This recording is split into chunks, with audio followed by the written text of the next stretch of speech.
Philly shaking it up, and Joel Embiid is with it, following Coach Brett Brown's announcement that he's been playing Ben Simmons exclusively at power forward during the bubble practices. Embiid expressed his approval yesterday. I think it's going to be great. Since I've been here, since he got here, I feel like we've had a great partnership, and we only going to get better. And I feel like this role is actually going to be even better than being the starting point guard because he's so great defensively.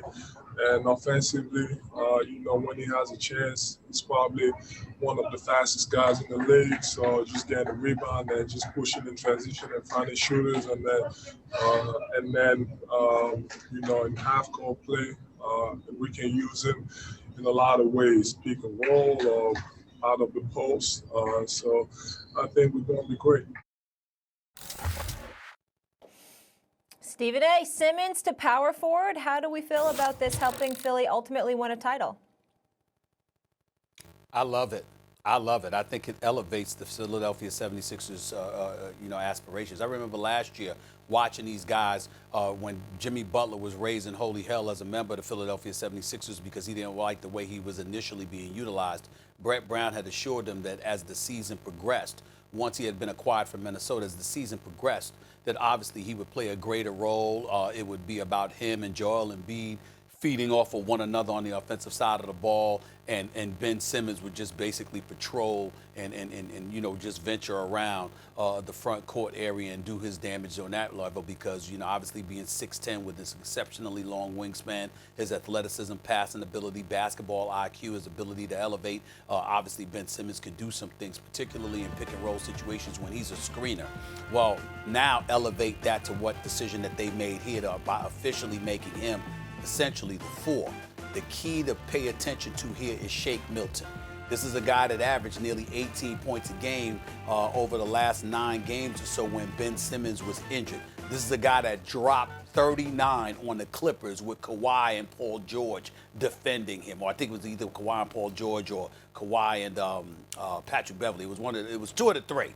They were defending him, okay? And he dropped 39. He had dropped 27 on Atlanta on January 30th. He had hit all 5 of his 3-pointers against the New York Knicks. Hit 5 or 7 3-pointers against the Milwaukee Bucks. This is a guy that can hit perimeter shots. He's got a 7-foot wingspan. He can put the ball in the hole from the perimeter, shoots 45% from 3, shoots nearly 50% from the field, and he's better with the ball in his hands from the point guard position. So you put him in pick-and-roll situations with Ben Simmons, look the hell out because they could do some damage. And now you've got something to offset the loss of a Jimmy Butler and a J.J. Redick, which is what I had been lamenting for quite some time. And so when I look at Ben Simmons at that 4 spot, considering what he brings to the table, from an athleticism perspective, IQ, passing ability, you combine that with the Sixers having a shooter, somebody that can put the ball in the hole from the perimeter. I love it, and I would say it elevates their chances. Nothing's changed as far as it relates to Ben Simmons, really, because this is how Ben Simmons was used in the playoffs a couple of years ago. He was put in the dunker spot a lot of times on offense, Stephen A., because he can't shoot, and nothing has changed there. Ben Simmons not only can't shoot, he won't shoot. He won't shoot the ball.